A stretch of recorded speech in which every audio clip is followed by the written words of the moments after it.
Halo guys, jumpa lagi dengan channel Masno22.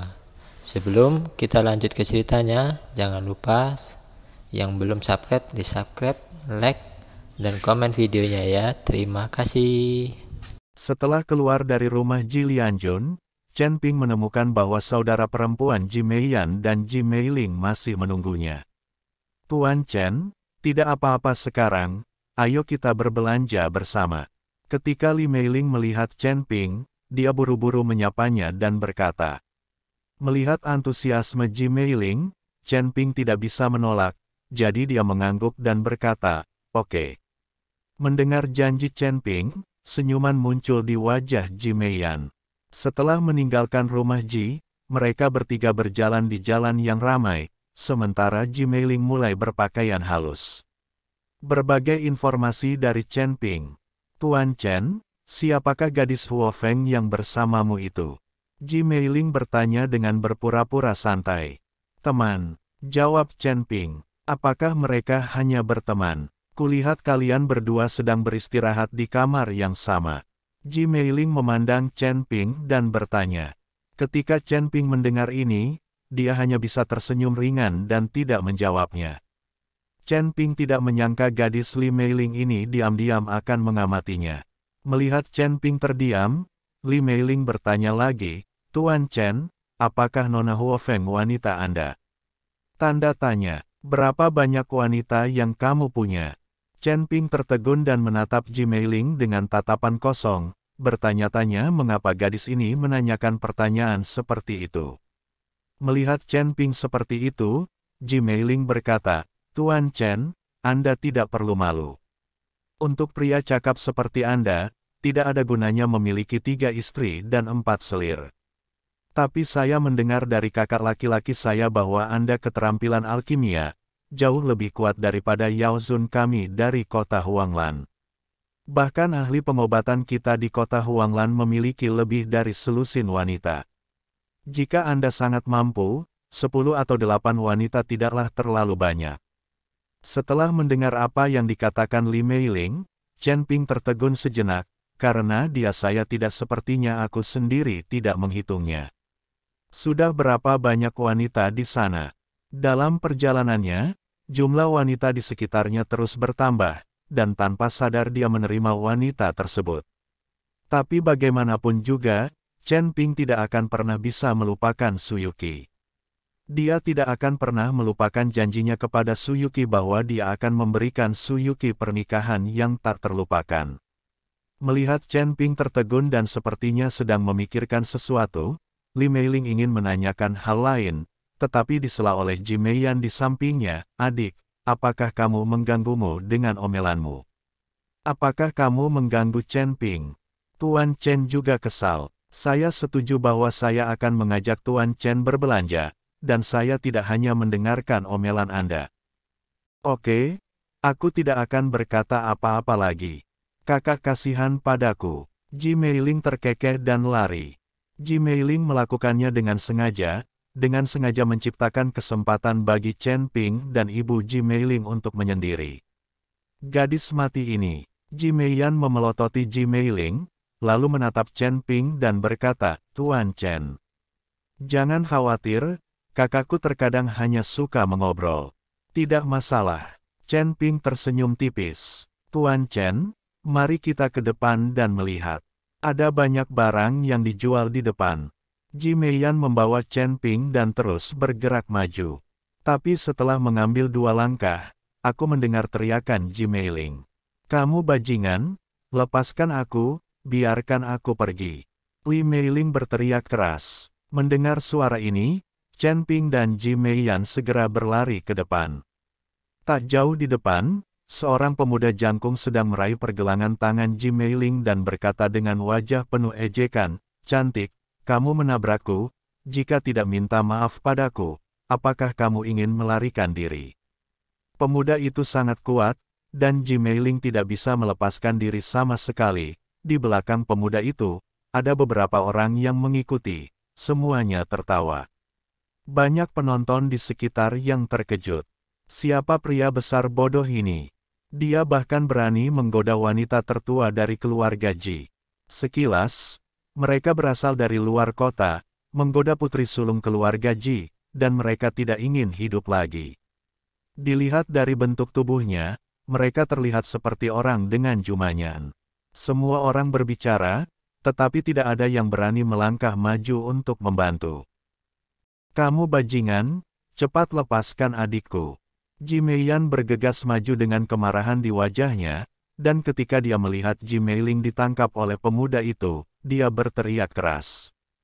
Ketika pemuda itu melihat Ji Meiyan, dan kemudian menatap Ji Meiling, matanya tiba-tiba bersinar terang. Sepertinya saya bisa menikmati penerbangan ganda begitu sampai di kota kuning dan biru ini. Dan mereka juga saudara kembar. Menyenangkan sekali hanya dengan memikirkannya.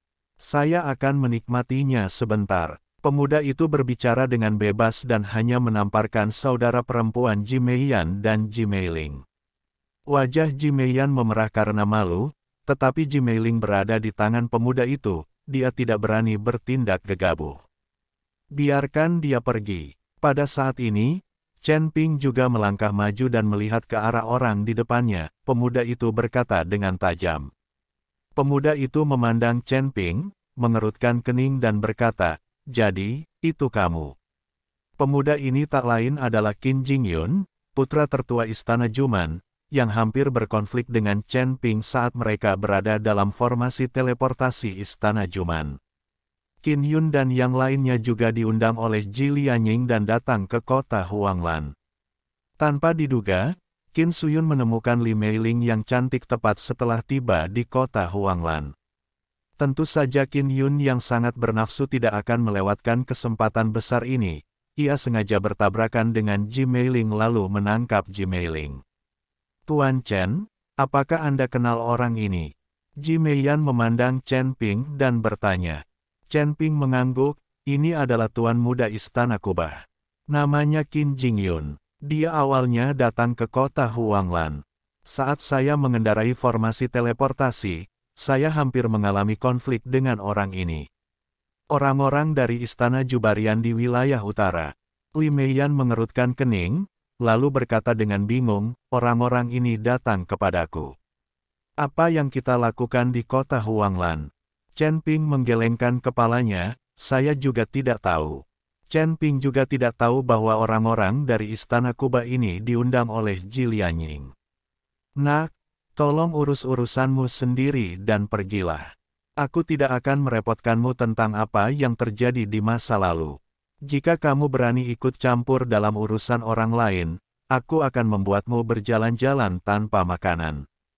Qin Jingyun mengancam Chen Ping. "Aku tidak tahu kalau kamu yang pergi, kan? Tahukah kamu siapa yang kamu tangkap?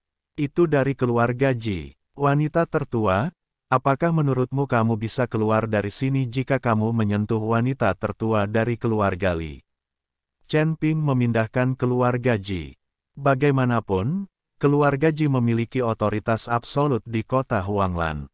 Ketika Qin Jingyun mendengar bahwa dia sedang menggendong putri tertua keluarga Ji, dia sedikit terkejut. Segera setelah itu, seorang murid dari si barbar raksasa datang dan berbisik, "Tuan muda, saya bertanya, apakah ini benar Ji?" Wanita tertua di keluarga. Ketika Qin Suyun melihat ini, dia hanya bisa melepaskan Ji Meiling. Tapi ketika dia melepaskan Ji Meiling, Qin Jingyun menamparkan pantat Ji Meiling. Pria pengecut ini, bahkan jika dia tahu bahwa Li Meiling adalah wanita tertua dari keluarga Li, dia masih harus mengambil keuntungan. Wajah Ji Meiling memerah karena malu, dia langsung mengeluarkan pedang panjang dari pinggangnya dan berkata, "Dasar gangster, aku akan membunuhmu." Sedikit, Ji Meiyan melihat ini dan buru-buru menghentikan Ji Meiling. Sekarang mereka bukan tandingan orang seperti Qin Jingyun, jika mereka mengambil tindakan sekarang, mereka pasti akan menderita. Tanda seru, selama orang-orang ini tidak meninggalkan kota Huanglan, mereka pasti akan mencari keadilan bagi putri mereka ketika mereka kembali dan memberitahu Ji Lianjun dan Li Lianjun. "Kak, jangan hentikan aku akan membunuh gangster bau ini." Mata Li Meiling penuh amarah. Di depan umum, sebagai putri sulung keluarga Ji, bagaimana mungkin Li Meiling tidak marah ketika seseorang menyentuh pantatnya? Adik perempuan, kamu bukan tandingannya. Saat kita kembali, beritahu ayahmu dan biarkan dia yang mengambil keputusan untukmu. Marah, Ji Meiyan menarik Ji Meiling dan berkata, Nona Li, orang-orang dari istana kaisar raksasa ini cukup kuat, kamu harus tenang. Chen Ping juga berkata pada Ji Meiling. Kata-kata Chen Ping membuat Ji Meiling terdiam, lalu dia menatap Qin Jingyun dan berkata, tunggu saja, jangan tinggalkan kota Huanglan jika kamu bisa. Setelah mengatakan itu, Ji Meiling dan yang lainnya bersiap untuk pergi.